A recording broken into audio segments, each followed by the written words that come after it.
Jadi yang pertama tuh SMK 4 terletak di urbannya Kota Pekanbaru. Urbannya Pekanbaru, ya tepatnya di Panam ya. Di Panam. Iya, jadi pusat padat penduduk gitu pusat ya. padat Biasa lagi ya, luar biasa. yang membuka wawasan kita nih. Iya, luar biasa. Nah, sekarang kita podcast di awal tahun gitu ya. Awal tahun kan dana pencairannya kapan, Iya, entah betul. kapan gitu. Dengan meningkatnya jumlah siswa yang diterima, terus sarana prasarana harus ditingkatkan gitu. Jadi kalau setahun bukan berarti setahun 2 kali itu udah rusak kita nunggu maintenance enggak juga ya. Jadi kalau ada yang rusak ibaratnya darurat kita bisa tangani ya coba kita tangani. Kita menghindari hal-hal yang tidak diinginkan ya. Ya, yang lebih parah lagi. Kapan?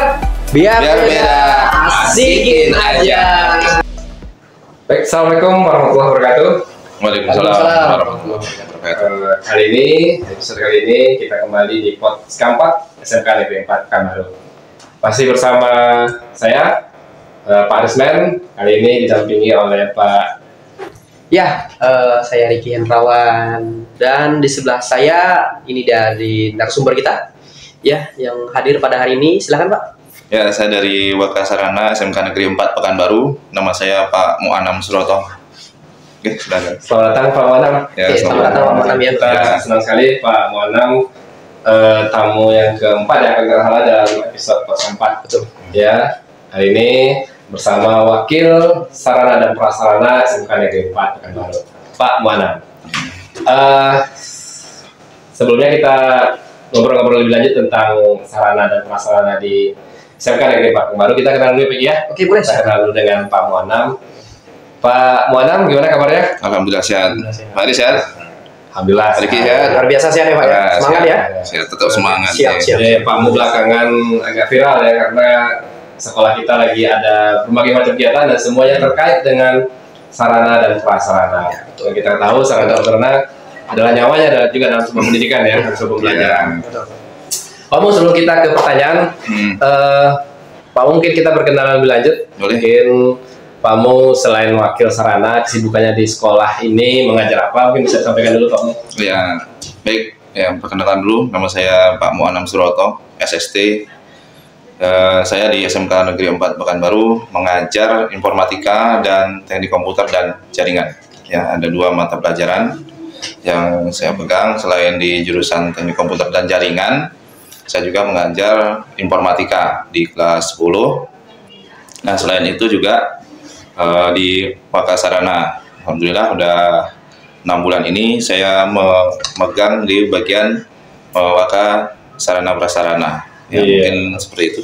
Pak Luar Aris. biasa. Sudah 6 bulan ya Pak. 6 bulan ya, Pak. Masya Allah, luar biasa. Backgroundnya juga orang IT nih. Pak. Iya, luar biasa. Nah, Memang perfect ya Pak ya perpaduan antara Perpaduan, ya. sarana dan IT kayaknya. Iya. Ini kalau bahasanya right man on the right place. Yes, Iya. setuju. Orang yang tepat di posisi yang tepat. Iya. Jadi Pak Mu ini guru TKJ berarti ya, guru informatika, Iya. guru TKJ ya. Kalau boleh tahu nih Pak Mu job desk-nya nih sebagai seorang wakil, sebagai guru kita udah tahu ya. Betul. Mengajar. Kalau sebagai sarana dan prasarana, Iya. kira-kira apa saja yang Pak Mu lakukan sebagai wakil sarana, Iya. khususnya di SMK 4 Pekanbaru? Ya, di SMK Negeri 4 Pekanbaru saya selaku Wakasarana. Pertama ya membantu tugas kepala sekolah di bagian sarana prasarana. Itu yang pertama. Yang kedua ya berusaha untuk melengkapi sarana prasarana yang ada di SMK Negeri 4 Pekanbaru, membuat perencanaan program, baik itu program jangka pendek dan jangka panjang, memetakan sarana prasarana ke depan seperti apa, melakukan perawatan baik itu gedung, mesin dan sebagainya. Ya, itu diantara dari tugas-tugas dari sarana prasarana. Selain itu juga kita melakukan pendataan, inventarisir sarana prasarana, ya, baik gedung, tanah dan sebagainya, yang termasuk barang-barang yang baru datang, Iya, kita bukan, ya, pengadaan. Dan di situ juga kita akan tahu kelemahan-kelemahan kita di mana, kebutuhan kita apa, dan berusaha kita untuk melengkapi itu. Mungkin itu secara Biasa ya, ya. banyak. Capek nggak Pak Mu? Alhamdulillah sejauh ini ya kita nikmati. Ayo namanya kerja. Betul. Ada capeknya. Lagi di sekolah kita sekarang Lingkungan ini cukup luas dan besar Oh, ya. luas ya, luar biasa. Jadi pasti sarananya punya tata sendiri. Tergolong salah satu SMK terluas di Pekanbaru bahkan. Ya, betul. Luar biasa. Dan beruntungnya Pak Mu ada di sana. Iya, luar biasa. Biasa aja, saya masih biasa. Memang sosok Pak Mu ini adalah sosok yang low profile ya kawan-kawan, ya memang luar biasa. Oke, gimana Karis? Ya, lanjut dulu Oke, kita lebih lagi tentang Boleh, sarankan Iya. yang bisa di nanti Boleh, kita boleh. saling-saling saja lah. Nah, ini pertanyaan umum secara global nih Pak. Iya. Ya. Nah, Iya. kira-kira apa saja sih yang mendukung proses belajar Pak Mu? Lalu bagaimana Anda memastikan bagaimana fasilitas yang relevan untuk kebutuhan siswa yang belajar di kelas nih Pak? Oh gitu. Baik, ini yang kalau kita melihat dari segi belajar siswa itu ada beberapa dari sudut pandang ya. Yang pertama dari mata pelajarannya dulu. Nah, di mata pelajaran ini ada yang mata pelajaran adaptif normatif ya kalau dulu ya. Iya, Jadi ada pelajaran yang umum. Gitu. Kalau pelajaran umum tentu di kelas. Nah, di kelas juga kita pinginnya anak-anak ini nyaman ya. Betul, Baik setuju. ya, nyaman. Kursi mejanya bagus, Cukup lengkap, ya. bagus, penerangan bagus. Itu target kita seperti itu sehingga anak pun nyaman. Selain itu juga nanti ada pembelajaran yang bersifatnya kejuruan. Namanya SMK pasti ada lah ya. Betul, setuju. Nah, itu di situ nanti kita juga harus memetakan nih. Mesin-mesinnya seperti apa, lengkap atau tidak. Betul, gitu. betul. Kemudian nanti mesin-mesin itu bagus atau enggak kondisinya gitu. Selain itu juga nanti dari segi bahan. Ya, selain mesin tentu ada yang bahan yang akan digunakan gitu. Apalagi kita kan banyak jurusannya. Iya. Iya. Banyak jurusan. Bahan juga kita harus sesuai gitu. Kebutuhannya berbeda-beda. Beda. Gitu. Di umum juga ada misalnya kayak olahraga. Kita juga harus memastikan fasilitas untuk anak-anak olahraga. Iya, setuju. Itu ada lapangan, ada bola, Bola, ada segala macam ya, Pak ya? Luar biasa. ekskulnya gitu. Ekskulnya. Nah, itu kita berusaha untuk tetap nyaman, tetap Melengkapi lah. melengkapi itu gitu. Walaupun ya mungkin masih banyak juga kekurangannya, tapi saya sebagai Wakasarana berusaha untuk memenuhi seperti itu gitu ya. Mungkin seperti itu kira-kira. Oke, luar biasa jawaban dari Pak Mu. Memang di SMK 4 kita punya 7 jurusan ya Pak Mu. Ya, betul. Ya, kita jurusan. punya 7 jurusan dan ini kita juga ada mapel umum lagi kan karena Ya, kita di SMK umum. ya kan. Iya. Paris ya setuju ya? Ya. Eskul juga ada. Ekskul juga ada. Termasuk ini podcast kita ini kan termasuk eskul nih. Iya, betul. Nah, ini juga perlu sentuhan nih yang lebih kan ya. Ya, Alhamdulillah Pak Mu ya kita Ya. terus berprogres lah setiap tahun. ya harus ada peningkatan. Ya, dan insya Allah nanti podcast kita pun kita sentuh. Oke, luar biasa. Jadi gini ya Pak Mu ya. Tadi Pak Mu sampaikan bahwa memang besar sepertinya pengaruh sarana dan prasarana terhadap kenyamanan belajar. Karena kita yakin, kita pasti sepakat kalau suasana belajar sudah nyaman, kebutuhan terpenuhi, dan output atau memang apa yang menjadi harapan kita terhadap proses pembelajaran itu akan tercapai. Betul. Oke, kira-kira nih Pak Mu terkait tantangan terbesarnya dalam melengkapi sarana dan prasarana ini sepanjang pengalaman Pak Mu seperti apa? Banyak ya kalau kita bicara tantangan gitu ya. Iya. Pertama tuh investasi sendiri dana ya, keuangan kita nih ya sama-sama tahu lah ya, kita kan ada nama bosda lah seperti itu. Dan ketika kita serap di peralatan investasi ke situ, nanti akan mengganggu dari pembiayaan sekolah yang lain. Iya betul. Nah sementara kita komite tidak ada, Iya. ya Memang kita pendukung sudah dari. tidak ada lagi komite ya, Pak, ya. Jadi untuk memetakan itu agak susah memang. Jadi yang pertama Tantangan pemetaan ya Pak Mu ya. pemetaan untuk anggaran tadi itu. Nah dari situ kita akan memprioritaskan jurusan apa yang membutuhkan apa, kemudian pembelajaran umum kebutuhannya apa, baik dari segi alat dan bahan gitu. Jadi ya mau nggak mau kita harus kayak bisa jor-joran juga gitu. Iya. Nah, selain itu juga kita berusaha selain dari internal sekolah kita berusaha juga mencari tambahan dari luar. Contohnya ya bantuan pemerintah. DAK misalnya seperti itu, pengajuan peralatan baik ke pusat ataupun ke pemerintah daerah. Iya. Selain juga yang lain bisa juga dengan CSR gitu. Kita juga berusaha bekerja sama dengan Sebagai perusahaan ya. perusahaan, tapi nanti itu melalui humas ya, Humas, ya. hubungan keluar ya. Nah, seperti itu, kira-kira seperti itu. Karena kemarin juga kita sudah going to Medan gitu ya, Ekspansi ya. ekspansi. ya.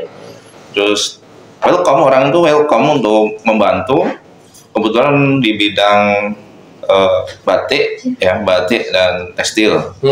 Nah itu, dan mereka juga kalau di jangka panjang mereka bersedia itu mengirimkan mesin ke sini, membuat produksi mereka di sini. Itu free Pak Mo? Iya, bahkan kita dibayar. Rencananya seperti itu, Iya, tapi kan iya, nanti iya, tergantung kerjasamanya seperti Itu kolaborasi yang bagus ya Begi ya? ya, prospeknya seperti itu. Tapi kan itu ya sesuai dengan kerjasama kita nanti seperti apa, pimpinan kita seperti apa.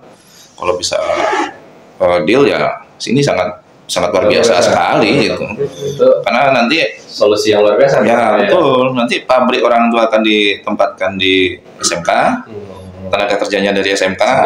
Nah, orang tuh tinggal ngirim 1 atau 2 orang sebagai pelatih yang akan ditempatkan di sini. Jadi biaya perusahaan juga kecil, gitu. Hanya menggaji 2 orang. Jadi anak-anak juga dapat pengalaman langsung ya.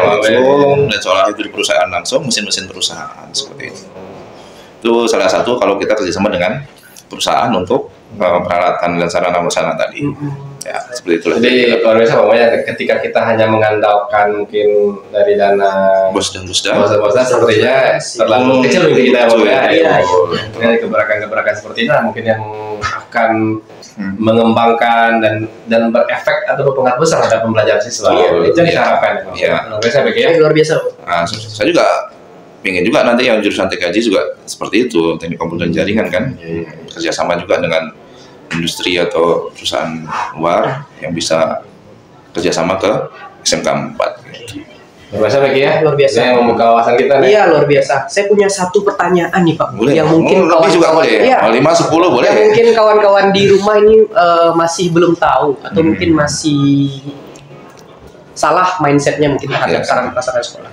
Nah, seperti apa kalau kita bicara masalah teknis nih Pak? Seperti apa kira-kira teknis pembelanjaan barang segala macam tuh di sekolah? Apakah memang ada hambatan berupa kayak proses administrasi kah? Atau memang kita ada kendala masalah dana di pusat kah? Masalah keuangan segala macam itu seperti apa tuh Pak? Kalau untuk sarana-prasarana ya sudah saya sebutkan tadi ada beberapa pengadaan ya. Iya, pengadaan. Mungkin yang berhubungan dengan yang sekolah ya, dengan yang dana pos atau bosda mungkin ya. Oke. Kalau pos dengan bosda itu diawali dari perencanaan. Perencanaan itu meliputi dari RKA sekolah. RKA sekolah. Ke rapor sekolah mungkin ya. Nah, itu dari berbasis data dulu. Berbasis data. Dari rapor sekolah, nanti kita buat RKA. RKA nanti kita evaluasi dirinya dari setiap jurusan itu membutuhkan apa. Nah, dari situ nanti baru ada tim yang melakukan verifikasi dari sekolah. Dari verifikasi itu mana-mana yang menjadi prioritas. Nah, sama kayak dari rapor pendidikan, rapor sekolah, itu mana yang menjadi prioritas itu yang harus didulukan.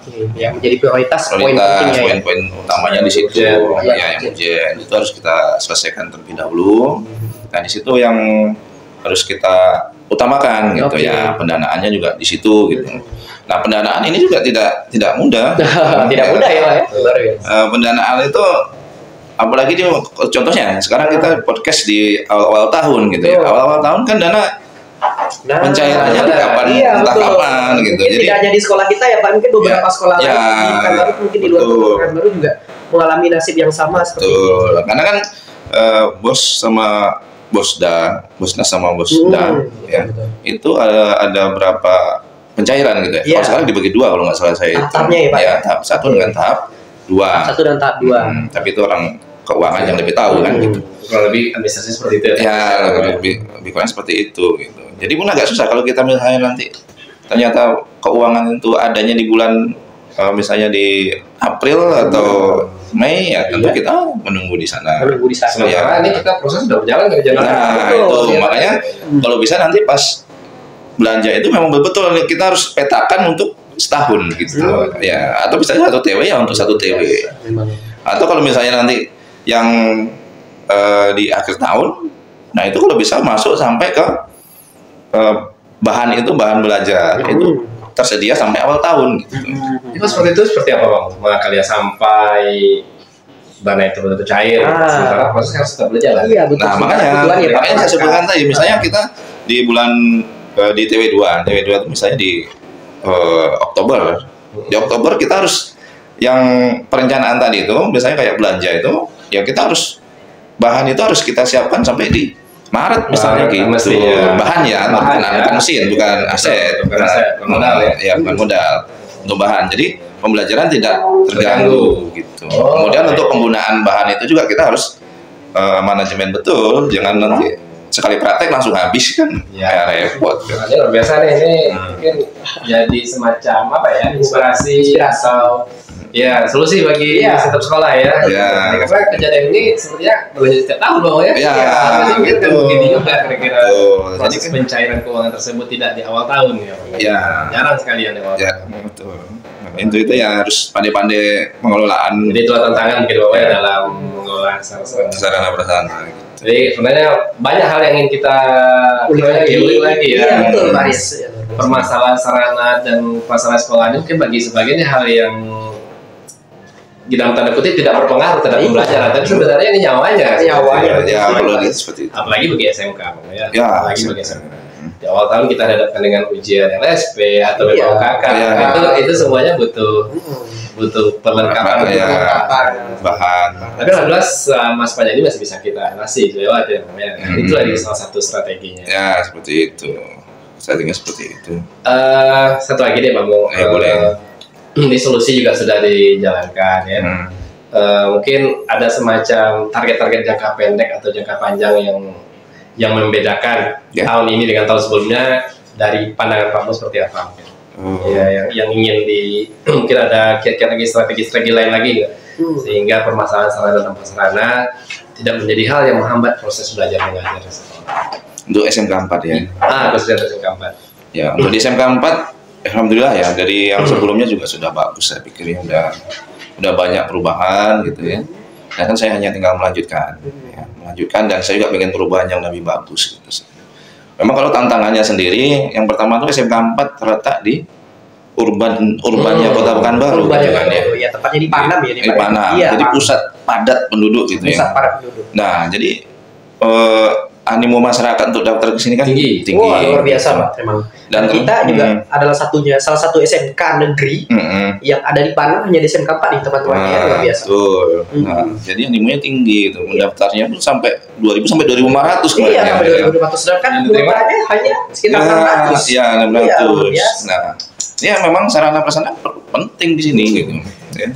Untuk dari jumlah siswanya kita meningkat terus. Meningkat. Dengan meningkatnya jumlah siswa yang diterima, kan sarana prasarana harus ditingkatkan gitu. Nah, yang daya tampung juga seperti itu. Iya, betul deh. Ya, daya tampung. Dan daya tampung kita terbatas. Nah, kita juga masih pengen ya memang nggak semua bisa diterima juga di sini. Nah, dari yang ada sekarang aja kita masih banyak kekurangan gitu ya. Karena mau nggak mau ada presentasi penerimaan di sini kan. Iya. Nah, presentasi penerimaan. Nah, kemudian kita kayak ruangan juga kita kan mesti jangka ke depan. Untuk ke depan kita memang harus melengkapi itu gitu. Yang pertama ya ruangan kita masih terbatas, dan ini juga sudah kita progres, kita juga sudah mengajukan penambahan RKB, dan kemarin juga kita sudah berkoordinasi dengan orang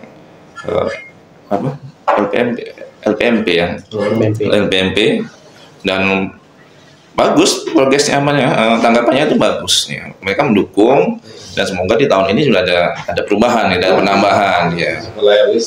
Ini dari segi daya tampung kita bisa sedikit meningkat ya, daya tampung ya.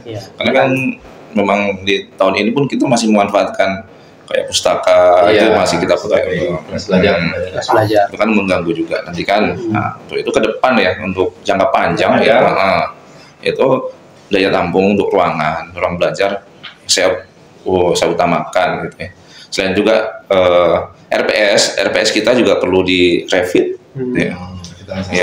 revit untuk RPS, karena banyak RPS yang perlu disentuh gitu ya. RPS apalagi juga peralatan itu Apalagi yang TKJ itu kan limitnya 5 tahun atau 10 tahun, maksimal 10 tahun itu udah tinggal. Iya. Kalau kita mungkin berbicara tentang beli alat, mungkin kita lupa bagaimana maintenance alat nih. Kita maintenance alat. Nah itu penting nih kawan-kawan. Mungkin ada beberapa sekolah mungkin yang kayak lalai mungkin maintenance segala macam. Dan itu sebenarnya berpengaruh ya kamu. Bagaimana? Sangat ngaruh sekali ya gitu. Dan kita di sini memang maintain itu tetap seperti apa Bang maintain? Di sementara keempat maintain itu tetap kita jadwal ya, schedule. Ya walaupun belum maksimal, kalau saya lihat belum maksimal karena memang anggaran kita terbatas ya. Maintain itu mesin, bukan hanya mesin, banyak. Maintain itu nggak cuma mesin, gedung juga maintain, perlu pengecatan ya kan. Ya, mungkin nanti lagi belajar gitu tiba-tiba musibah ya kan, kan dari hal-hal seperti itu. Ya betul. Memang kalau segi maintenance ini prioritas, secara prioritas mana yang harus diprioritaskan untuk di maintain kita maintain. Tapi bukan berarti yang nggak prioritas nggak di maintain gitu. Itu mungkin bagian dari perencanaan juga nanti Pak ya. Ada, ya. Itu mana yang kira-kira harus di review atau diperbaiki. Ya betul. Gitu. Kalau mesin itu biasanya setahun 2 kali. Setahun 2 kali. Ya untuk mesin ya setahun 2 kali kita harus. Dan itu terjadwal ya Pak ya. Ya terjadwal setahun 2 kali. Tapi kalau setahun bukan berarti setahun 2 kali itu udah rusak kita nunggu maintain juga ya. Jadi kalau ada yang rusak istilahnya darurat kita bisa tangani ya coba kita tangani. Iya, betul. Menghindari hal-hal yang tidak diinginkan ya. Yang lebih parah lagi. Seperti itu. Nih sebenarnya masih panjang nih obrolan kita ya. Kita harap kamu bisa hadir lagi kita nanti ya. Kita masih ini Pak Mu kan orang IT juga, apa sih kedepannya senang-senang kalau di dalam era digitalisasi ya. Tapi kayaknya hal itu butuh waktu yang lebih lama lagi Pak Mu, cukup kita bahas sekarang. Jadi mungkin untuk podcast kita hari ini luar biasa ya Pak ya. Luar biasa, ini isinya daging semua saya. Karena memang sumber kita daging ya. Iya, daging lah sumbernya ya. Jadi mungkin benang-benangnya lah kalau yang bisa kita ambil bahwa memang fasilitas, sarana dan prasarana dalam sebuah pendidikan itu bagian dari nyawanya ya. Betul. Dan itu perlu perencanaan yang betul-betul matang, perlu strategi yang betul-betul bisa akan dilakukan sehingga tidak terjadi permasalahan dalam proses belajar mengajar. Kemudian satu lagi masalah maintenance, peralatan juga penting. Peralatan bagus-bagus sudah dipetakan, sudah direncanakan, tapi tidak ada perawatan. Sayang ya. Iya betul. Baik, mungkin itu mungkin ya. Ya kita tutup aja mungkin ya Pak Rizal. Oke bro. Mungkin Pak Mu ada lagi mau disampaikan kira-kira? Ya sementara mungkin di sesi 2 mungkin bisa ada episode. Kalau masih ada pertanyaan atau hal-hal yang ingin ditanyakan, kita bikin sambung 2 aja Pak Rizal. Di komen juga boleh ya. Oke, baik, terima kasih banyak Pak Mu hadir di podcast hari ini yang memang boleh menginspirasi dan juga menambah wawasan kita. Betul. Memang dari sudut pandang sarana, ternyata seperti ini masalah sarana tantangannya di SMK, khususnya di SMK Negeri Pelabuhan Baru. Kita tutup podcast kita hari ini. Kita bisa ada tagline nih Pak Mu. Oh ya, boleh. Gimana tadi tagline? Ayo, sama-sama. Kalau tagline podcast 4 nih, kira semua udah tahu ya. Iya. Iya. Tagline itu biar beda, asikin aja. Biar beda. Untuk yang podcast boleh. Podcast 4. Jadi saya bilang podcast 4, Pak Mu jawab sama BG, biar beda, asikin aja. Oke kayak ya? Nah, kayak gini Pak Mu ya. Biar beda, asikin aja. Oke. Podcast 4 biar beda, asikin aja. Thank you Pak Koci. Terima kasih Pak Mu. Sampai jumpa lagi di podcast selanjutnya. Assalamualaikum warahmatullahi wabarakatuh. Terima kasih.